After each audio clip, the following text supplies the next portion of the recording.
అనిపించిందా నీకు? మీ ఆయన అడుగు చెప్తాడు. మా ఆయనకి నేను చెప్పాలి కదా సార్. నాకు అదంతా తెలియదు. డైరెక్టర్ గారు నాకు చెప్పిన కథ ఏంటయ్యానంటే, ఇది చాలా రొమాంటిక్ కథ అండి, ఆ నలుగురు కుర్రాళ్ళు ఉంటారు కానీ అసలు రొమాన్స్ చేయాల్సింది మీరే అని చెప్పాడు. రొమాంటిక్ కథ అంటున్నారు అంటే మరి గ్యారంటీగా హీరోయిన్లు కూడా ఉండాలి. హీరోయిన్లు ఎవరు సార్? హీరోయిన్లా? హీరోయిన్లు ఎవరమ్మా? ఎవరు? ఓ అదిగో ఆయమ్మ నేనంటుంది. ఆయమ్మ నేనంటుంది. అనన్య, చాందిని ఇద్దరు వస్తున్నారేంటి సార్? మళ్ళీ ఇక్కడ ప్రాబ్లమాటిక్ గా ఉంది. చచ్చావులేపో. పూరి గారు పక్కన కూర్చున్న అమ్మాయి రావట్లేదేంటి ఇందులో కాదా? ఓకే, ఆ అమ్మాయి లేదనుకుంటా ఈ సినిమాలో. Okay, yeah hi hi, please please walk in yeah. అందమైన అమ్మాయిలు వచ్చిన తర్వాత ఈ ర్యాంప్కి కొంచెం కళ వచ్చింది. అఫ్కోర్స్ నేను ఉన్నప్పటి నుంచి ఉందనుకోండి. Chandini and Ananya, please join your romantic hero.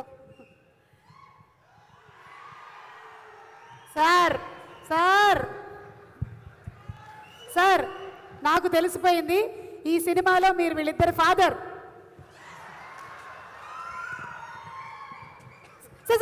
Sir మళ్ళీ నేను చెప్పడం వల్ల మీరు వాకౌట్ చేశారని ఏ సోషల్ నెట్వర్కింగ్ సైట్లో రాస్తారు.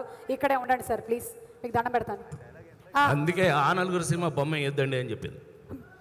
చాందిని అండ్ అనన్య, మీరిద్దరు హీరోయిన్స్ ఓకే, కానీ సెంట్రల్ హీరోయిన్ క్యారెక్టర్ ఎవరిది? Who is the main heroine?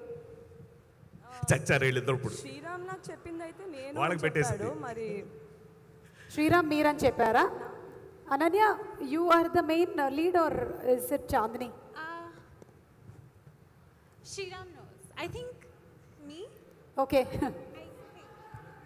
I think it's me, but I'm not sure. Okay, I think it's you. Chichi, she thinks it's you. No, you think it's you. Suma, Sir. నీకో విషయం చెప్పనా? Sir? నీకో విషయం చెప్పనా? ఏంటి sir అది? అసలు నాలాంటి కుర్రాళ్ళకి ఇలాంటి అమ్మాయిల వల్లే ప్రాబ్లం బ్రో. మీలాంటి కుర్రాళ్ళ? సార్ ఇంకొకసారి సార్ వినిపించలేదు సార్. సార్ ఇంకొకసారి వినిపించలేదు. ఏంటైనా ఇంకొకసారి ఏదో. అవును, మంచి మాటలు వినపడలేదు నీకు. సార్ అయినా ఎందుకు సార్ మనకు మళ్ళీ ఇంకొక విషయం మాట్లాడుకోవడానికి? అయినా అమ్మాయిల వల్ల అబ్బాయిలకు ప్రాబ్లం ఏంటి సార్? అబ్బాయిల ప్రాబ్లమ్స్ తీర్చేదే అమ్మాయిలు సార్. అసలు అమ్మాయిలు లేకపోతే అబ్బాయిలు ఎక్కడ ఉన్నారు? కానీ పాపం వీళ్ళందరూ అందువల్ల ఏమేమి ఇబ్బంది పడ్డారో సినిమా చూడండి. సినిమా చూస్తాం కానీ సినిమా కన్నా ముందు ఇక్కడ ఒక మినీ సినిమా అవుతోంది. అక్కడ నలుగురు హీరోలు, మా రాజేంద్ర ప్రసాద్ గారు, ఇద్దరు హీరోయిన్లు, నేను టోటల్ కన్ఫ్యూజన్లో ఉన్నాము. శమంతకమణిలో హీరో ఎవరు? ఇదంతా స్టార్ట్ చేసింది శ్రీరామ్ ఆదిత్య, డైరెక్టరు. ఆయనే దీనికి ఒక ఆన్సర్ చెప్పాలి. ముందు ఆయన ఏవి